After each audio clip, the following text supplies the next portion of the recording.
शहर की लुगाई गांव को आई। मधु शहर में रहने वाली पढ़ी लिखी मॉडर्न लड़की है। वो और पवन साथ कॉलेज में पढ़ते थे। धीरे धीरे उन दोनों में प्यार हो गया। पर पवन गांव में रहने वाला एक साधारण सा लड़का है। मधु के पिता हमेशा उसे ये बात कहकर ताना देते हैं। तुम वहां गांव में कैसे एडजस्ट करोगी? शादी करके तुम गांव तो चली जाओगी, पर अपनी सारी मॉडर्न सोच और चीजें यहाँ शहर में ही रख कर जाना। ये सुनकर मधु को बहुत गुस्सा आता है। तो क्या हुआ अगर वो लोग गांव के हैं?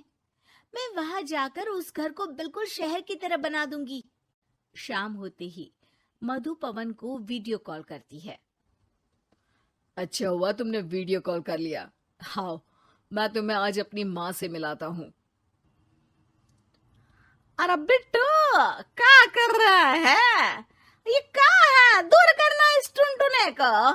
जाने कौन दिख रहा है इसमें तो। अरे माँ, आपकी बहू का वीडियो कॉल है। आप इसमें अपनी बहू से आमने सामने बात कर सकती हैं। नमस्ते माँ जी, कैसी हैं आप? अरे जका, ये बहू ने अपने कानों में क्या लगाया है? जो कैसे झुमके हैं? झुमके नहीं माँ जी, इन्हें ईयरफोन्स कहते हैं। इससे सामने वाले की आवाज और अच्छे से आती है।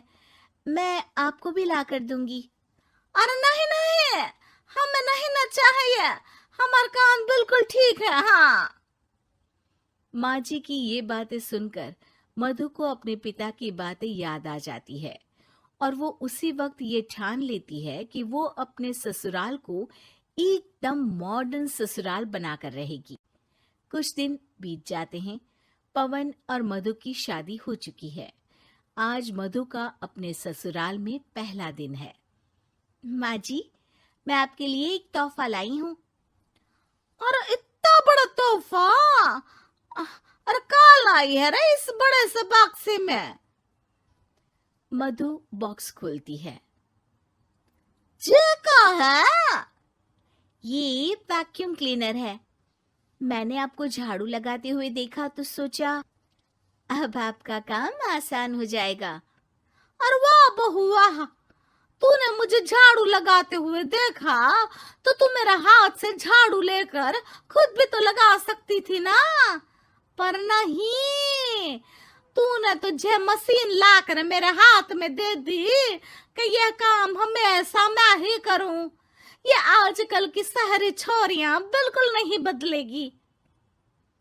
मधु को मन ही मन गुस्सा आता है, पर फिर भी अपना गुस्सा भूलकर मधु माजी को वैक्यूम क्लीनर इस्तेमाल करना सिखाती है।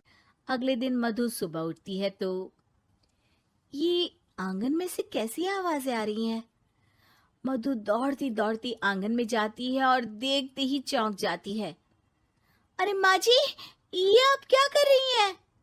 और वो कहा है ना, सुबह मैं जब कुएं से पानी निकाल रही थी तो मेरे कान की बाली उसमें गिर गई थी। तो ये तेरा वैक्यूम ना सारी चीजें अपनी तरफ खींच लेता है ना, तो मेरी बाली भी तो निकाल ही देगा। उसी की कोशिश कर रही हूँ, पर न जाने क्यों अब ये चालू ही नहीं हो रही तेरी मशीन। अब वो चालू होगी भी नहीं। पर अब कुएं में से पानी निकाल क्यों रही थी? अरे कमाल करती हो ना बहू। पीने के लिए पानी क्या तेरे मायके से लाऊं मैं? अरे कुएं से ही तो निकालना पड़ता है। हाँ, पीने के लिए पानी, और वो भी कुएं से। मधु दिमाग लगाती है और थोड़ी ही देर में घर में वाटर प्यूरिफायर लगवा देती है। ये देखिए माँ जी, इसमें बस एक बार पानी भर देंगे तो नल में पानी साफ होकर बाहर आएगा। अरे वाह रे बहू, ये तो बहुत ही बढ़िया चीज है। रात हो जाती है। मधु जैसे ही प्यूरिफायर का नल चालू करती है तो वो अचानक से फट जाता है और सब जगह पानी पानी हो जाता है। अरे ये क्या हुआ? ये क्या हो गया? मैंने तो बस इसमें उबला हुआ पानी डाला था, ये इतनी जल्दी खराब हो गया। अरे ये सारी शहरी चीज चीजें सब ऐसी ही होती है कबूरी। क्या आपने इसमें उबला पानी डाला था?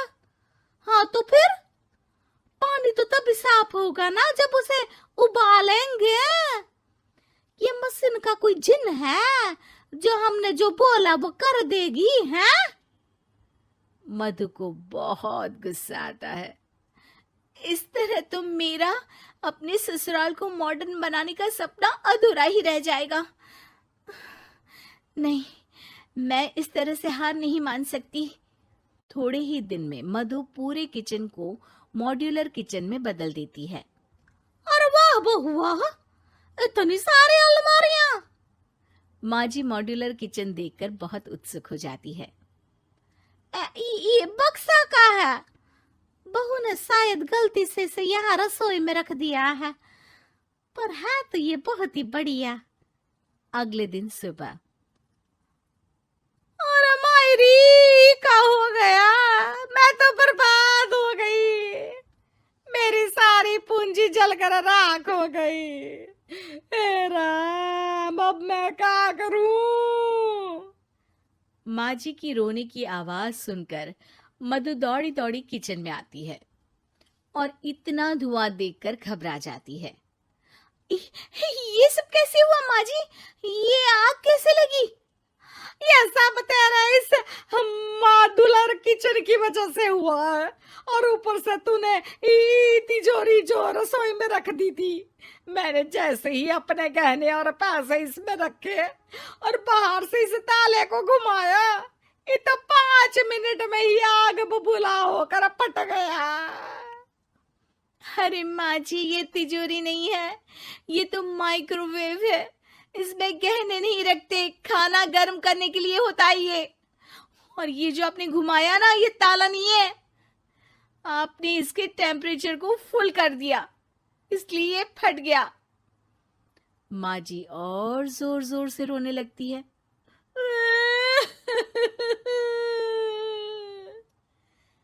मधु सर पीट लेती है और कसम खाती है कि अब ससुराल को मॉडर्न बनाने की कोई कोशिश नहीं करेगी।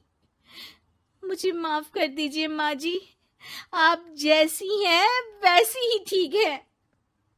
मधु को अपने पिता की कही बात याद आ जाती है और मधु वापस घर और किचन को पहले जैसा ही कर देती है।